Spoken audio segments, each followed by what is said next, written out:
And now I see her like that. Oh, yeah. Kisses, you look really beautiful. All it's missing is Miss Universe, and then it's okay. That's nice.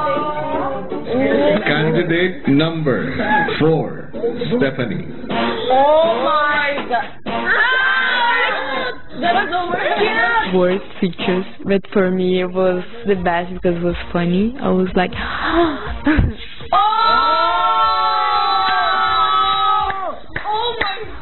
Oh my. The second pictures look like so good. Wala akong masabi sa ganda.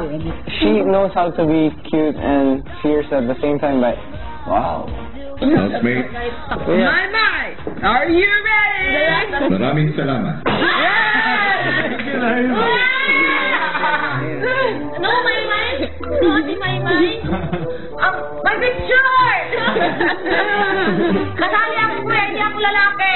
Ano mo? Anong girl? Kasali pa. No!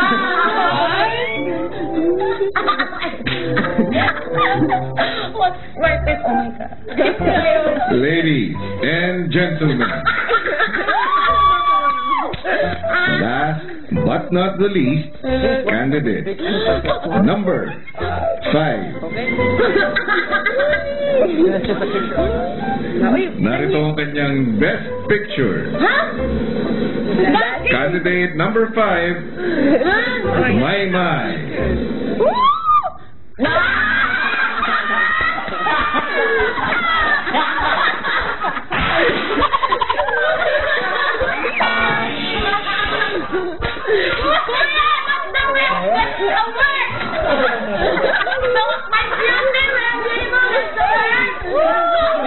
Okay.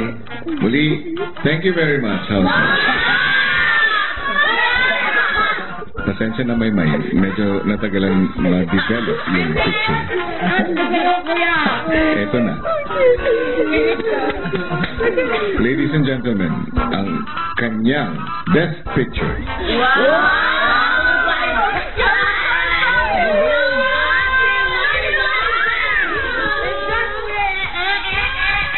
Sobrang parang nasa sa Hollywood.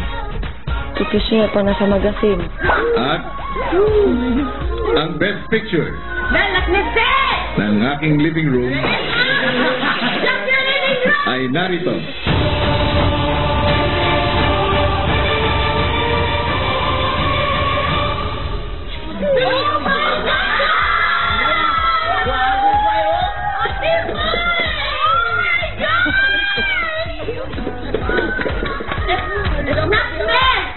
Oh my gosh, it is my very first time to see myself na ganoon kaganda, kuya. It's weird because every morning since we've been here, My walks out of the girls' room like Sadako. Holding twin. And now she looks like that. It's really weird. That's my twin. Yeah. Represent the foreheads across the world. It doesn't even look that it's your fart.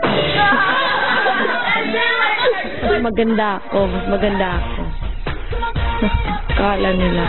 Sa kabila ng nalalapit na kompetisyon ay mukhang ine-enjoy ng ating mga girls ang kanilang mga experience bilang beauty queens. At simula bukas na ay mapapanood nyo ang pinakahihintay na gabi ng Miss Teen Big Brother 2016. Sino kaya ang makakapag-uwi ng corona? Huwag na huwag nyo yan palalampasin. Magandang gabi, Team Kapamilya. Magtuloy-tuloy kaya ang good vibes ng ating mga girls. Oras na malaman nila na may isang pasabog si Kuya na may kinalaman sa darating na kompetisyon. Kung ano ang pasabog na yan, narito ang kwento. Si Kuya ipinatawag ang mga girls. Kamusta ang araw ninyo? Sobrang ganda. Kasing ganda namin tatlo, Kuya. Opo, Kuya. Papalapit na ng papalapit ang kompetisyon. Inihahanda niyo na ba yung sarili? Yes, Kuya. Opo, Kuya. Hindi magiging madali ang kompetisyon. Yes, Kuya. We know. But nothing is impossible! Girls, gusto kong malaman ninyo na sa darating na kompetisyon, hindi lang basta lakas ng loob ang kinakailangan.